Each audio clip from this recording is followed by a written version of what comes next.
What's up, guys? Theamv2031 here, and now this is another Yu-Gi-Oh vlog.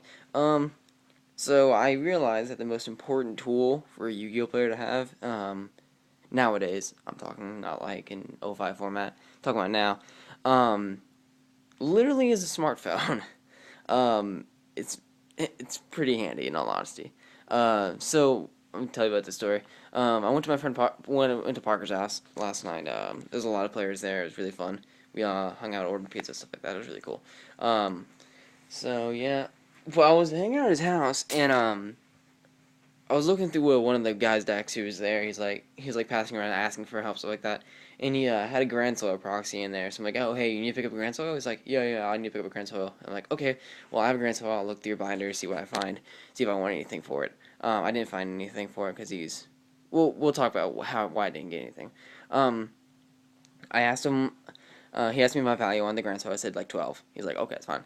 Even though Grand Soil's like, I don't know.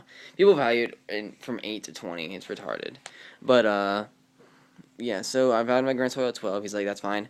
So I looked through his binders. He has like binders. He has like 20 binders. It was insane. But anyways, I'm looking through his binders, and I see a card that I like, actually. It's really cool. I can't remember what it's called. It's some Dragoonity card. I really like the artwork on it. I pick up random cards, like, if I think they're cool, or if they're worth money and they don't know. So yeah, I looked at the card, and this is super from, like, the structure deck, so, like, I was like, it's like $1.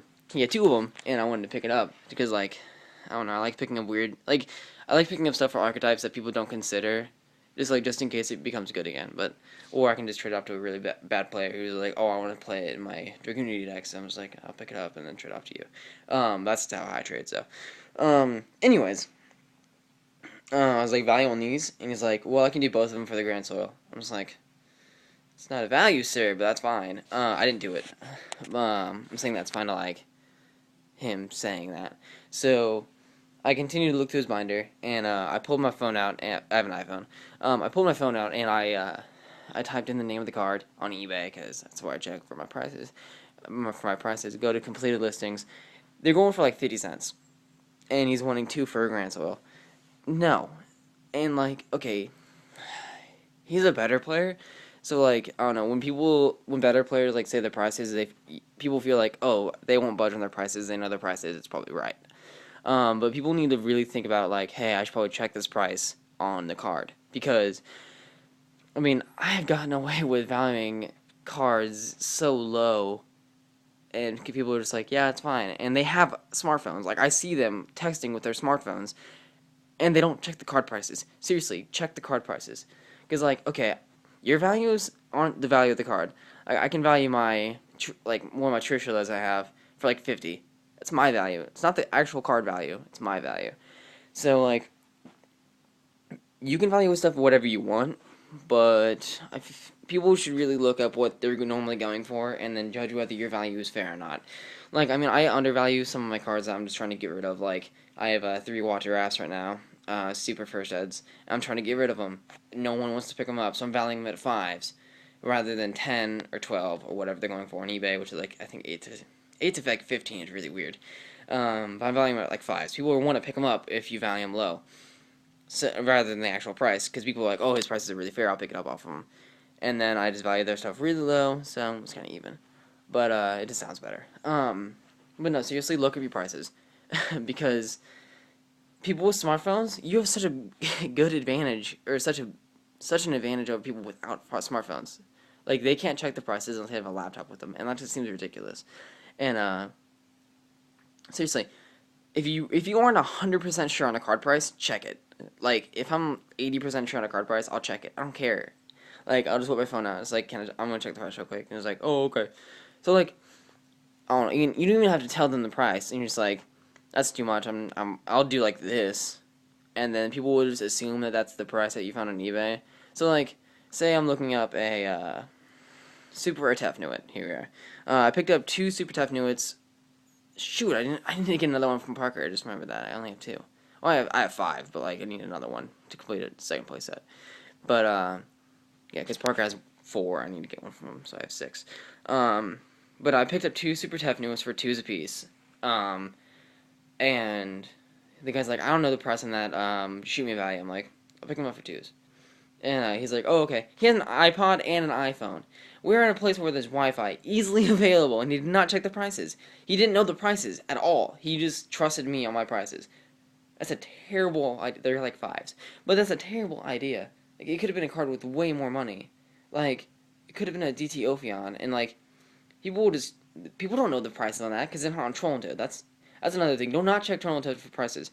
Like, if you do, that's fine, but like, if you're gonna check for like trading with like better players, they only go by, like, most of them go by eBay or what like ARG are selling them for. So like, check your prices on eBay under completed listings. That's what I do.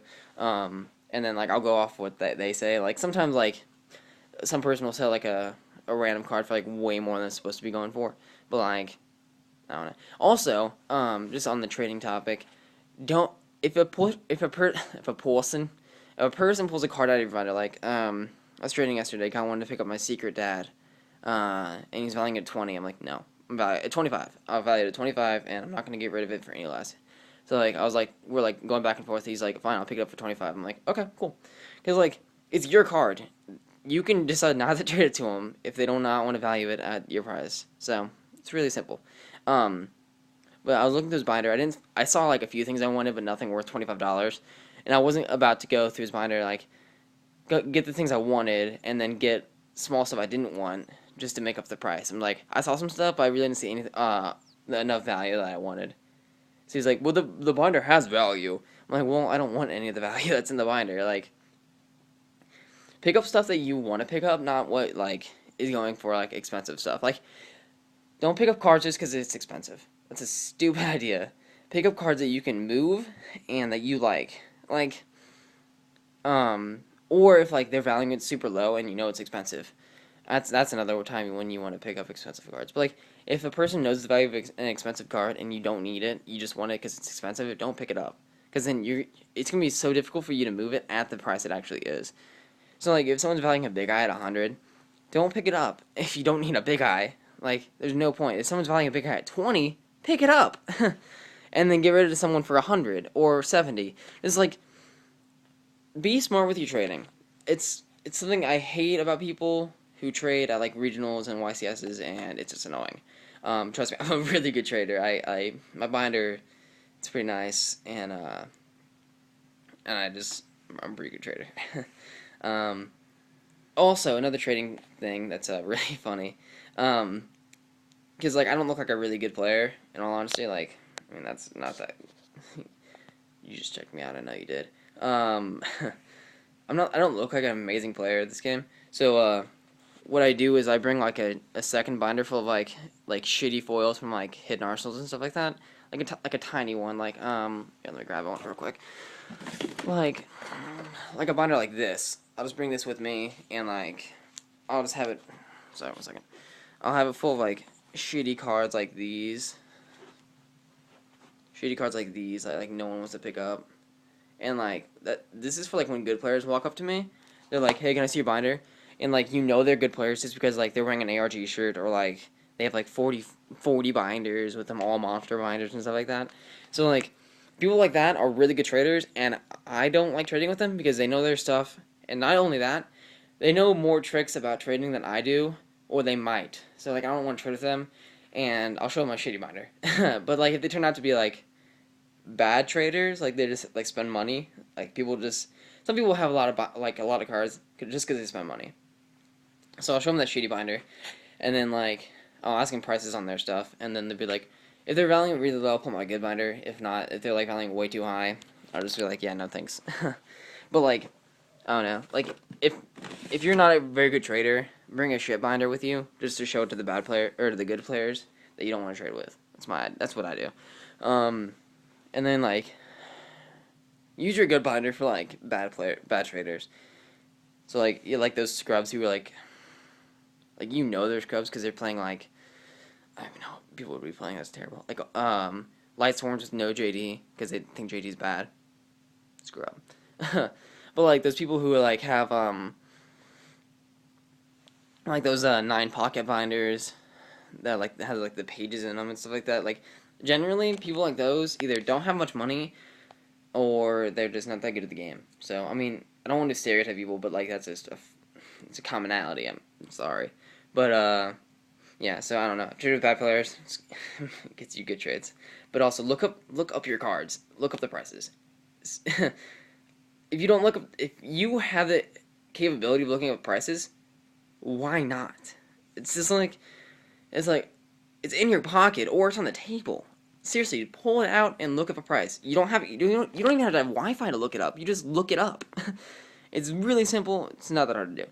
So that was my rant video on trading. I'm gonna probably upload one of these videos like once a day maybe. I'm not sure, but well, I'll upload these videos like once in a while. So yeah, Theamv2031 signing out, guys. Subscribe and do whatevs.